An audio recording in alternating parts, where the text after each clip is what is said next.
Fala aí, galera. E aí, tudo bem? Espero que sim, que todos estejam bem, né? Com muita saúde, com muita paz. Vamos dar início aí à nossa correção da primeira tarefa do segundo bimestre, tá? Aquela aulinha que eu deixei gravada para vocês, espero que vocês tenham assistido. Importante lembrar para vocês que tem gente que infelizmente ainda está devendo atividade, pessoal.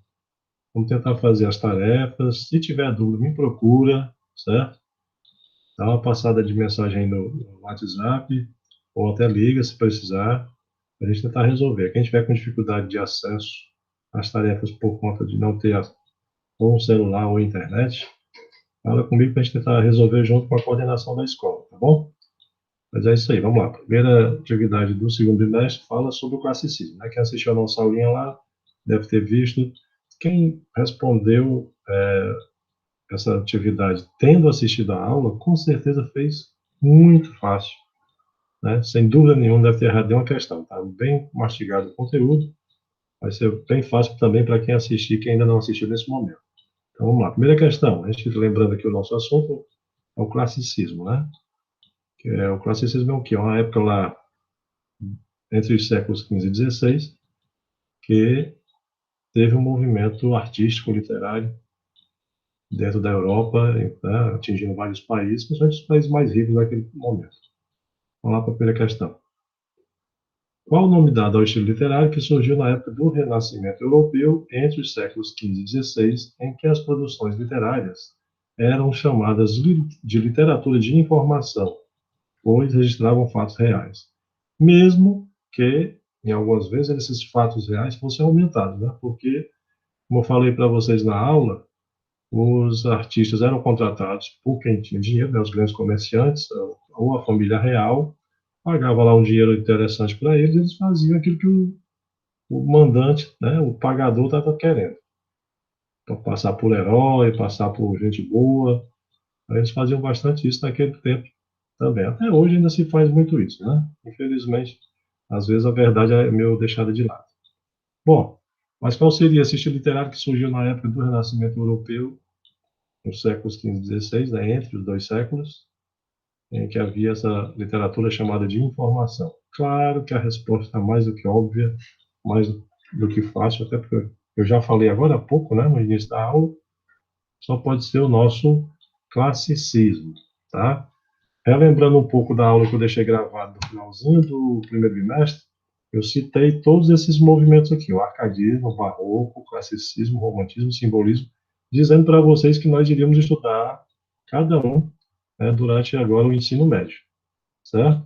Desses três aí, dos cinco, aliás, os três primeiros, arcadismo, barroco e classicismo, é o conteúdo do primeiro bimestre, aliás, do primeiro ano, e os outros dois do segundo ano, tá bom? Mas então a resposta da primeira questão, estilo literário que surgiu entre os séculos XV e XVI, classicismo, né? Classicismo, ok? Nenhuma dúvida? Vamos para a segunda questão. Qual fato histórico ajudou muito a literatura na divulgação das obras de vários escritores, principalmente os gregos e latinos, né, na cultura clássica? Ressaltando que até então os livros e suas cópias eram todas manuscritas, né? Todos escritos à mão, tudo copiado, um a um, todos os livros. O cara que escrevia um livro, aí se alguém quisesse um livro igual dele, ele tinha que escrever tudo de novo. Pensa no trabalho, né? Então, qual foi o fato histórico que ajudou muito nessa divulgação das obras dos escritores naquela época? A gente tem algumas informações ali que a gente viu lá no nosso conteúdo da aula. Claro que a resposta mais clara, mais óbvia, é a invenção da imprensa, né?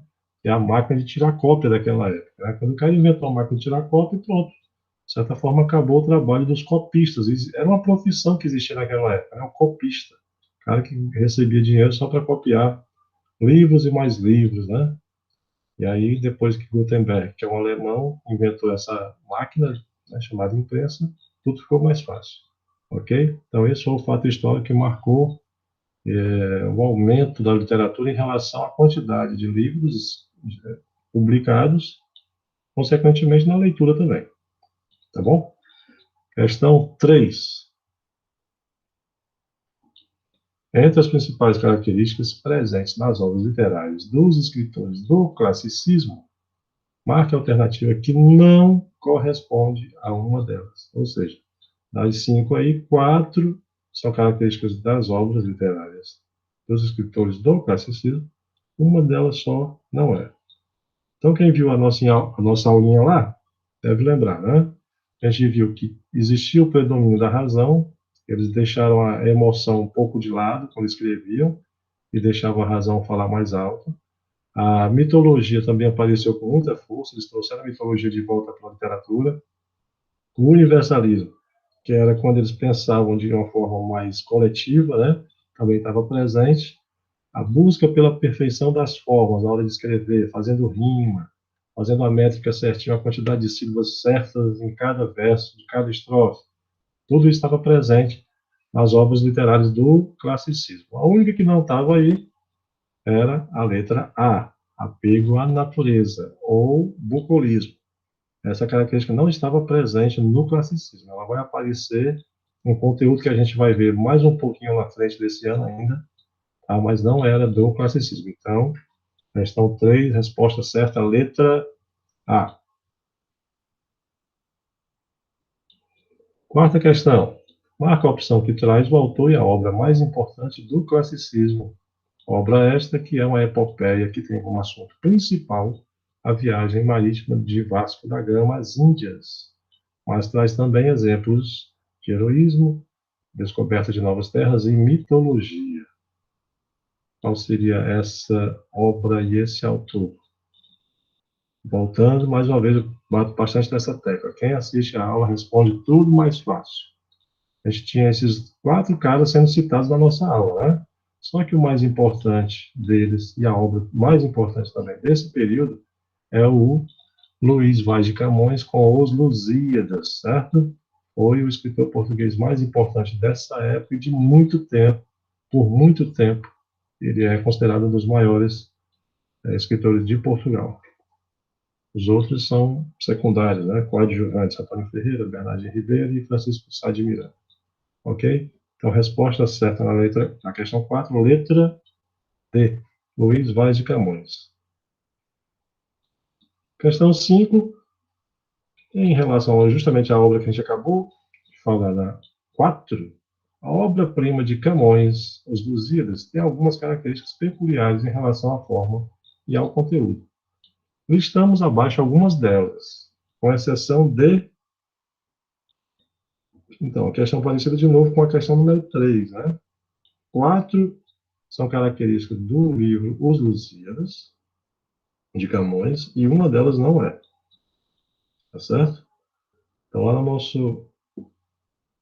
nosso slide de apresentação da aula, tinha lá, falando que a obra Os Lusíadas tem 10 cantos, né, 10 partes, como se fossem 10 grandes capítulos, que é um livro escrito, ok?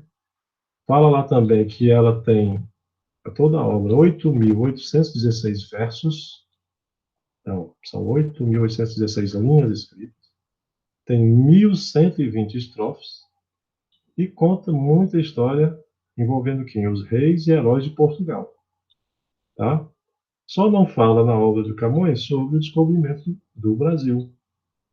Tá certo? Então, resposta número 5, a questão 5, resposta letra B, o descobrimento do Brasil. Tranquilo? Então é isso, pessoal. Obrigado aí pela atenção. Espero que vocês tenham acertado a maioria das questões e que tenham também, claro, memorizado, aprendido o conteúdo. Tá? Um abraço, fiquem com Deus, até a próxima.